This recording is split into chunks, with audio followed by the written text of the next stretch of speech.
సింహం తెలివైన కుందేలు. పిల్లలు, ఈరోజు నేను మీకు ఒక చాలా మంచి కథ చెప్పబోతున్నాను. వినడానికి సిద్ధంగా ఉన్నారా? ఒకప్పుడు పొడవైన చెట్లు, రంగురంగుల పూలు, ఆనందంగా తిరిగే జంతువులతో నిండిన ఒక అందమైన అడవి ఉండేది. జింకలు స్వేచ్ఛగా పరిగెత్తేవి, పక్షులు మధురంగా పాటలు పాడేవి, కుందేళ్లు ఆనందంగా దూకేవి. ఆ అడవి ఎంతో ప్రశాంతంగా, సంతోషంగా ఉండేది. కాని ఒకరోజు పెద్దదైన, భయంకరమైన ఒక సింహం అడవిలోకి వచ్చింది. ఆ సింహం పేరు రాజా రుద్ర. దానికి పెద్ద బంగారు మేన, కోపంగా మెరిసే కళ్ళు ఉండేవి. అది గర్జించినప్పుడు మొత్తం అడవి వణికిపోయేది. రాజా రుద్ర చాలా క్రూరంగా ఉండేవాడు. ప్రతిరోజూ ఒక జంతువు తనకు ఆహారంగా రావాలని ఆజ్ఞాపించేవాడు. ఎవరైనా ఎదురు తిరిగితే భయంకరంగా గర్జించేవాడు.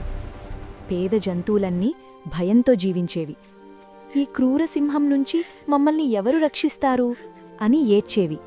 ఒకరోజు చిన్న కుందేలు చింటూ వంతు వచ్చింది. చింటూ చిన్నవాడే, కాని చాలా తెలివైనవాడు. బలంగా కాకపోయినా చాలా చురుకైనవాడు. చింటూ తనలో తానే అనుకున్నాడు, బలంతో నేను సింహాన్ని ఓడించలేను, కాని బుద్ధితో మాత్రం ఖచ్చితంగా ఓడించగలను. అలా చింటూ నెమ్మదిగా సింహం గుహవైపు నడిచాడు. అతనికి భయం లేదు, ధైర్యంగా ఉన్నాడు. చింటూను చూసిన రాజారుద్ర కోపంతో గర్జించాడు. ఇంత ఆలస్యమెందుకు? ఓ రాజా అన్నాడు. దారిలో ఇంకొక సింహం నన్ను ఆపింది. అది ఈ అడవికి నిజమైన రాజని చెప్పింది. అది విన్న సింహం షాకయింది. నాకన్నా బలమైన సింహమా? అవును, చింటూ అన్నాడు. అదొక బావి దగ్గర ఉంటుంది, మీరు కావాలంటే చూపిస్తాను. కోపం, అహంకారంతో సింహం చింటూ వెంట నడిచింది. కొద్దిసేపటికి వారొక లోతైన బావి దగ్గరకు వచ్చారు. చింటూ బావిలోకి చూపిస్తూ అన్నాడు, లోపల చూడండి ఓ రాజా. సింహం నీటిలోకి చూసింది. అందులో తన ప్రతిబింబం కనిపించింది. నన్ను సవాలు చేస్తున్నావా? కోపంతో, మూర్ఖంగా సింహం బావిలోకి దూకింది. ఒక పెద్ద చప్పుడుతో నిశ్శబ్దం నెలకొంది. ఆ క్రూర సింహం ఇక ఎప్పటికీ కనిపించలేదు.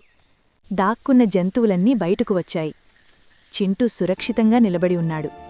అడవి మళ్లీ స్వేచ్ఛ పొందింది.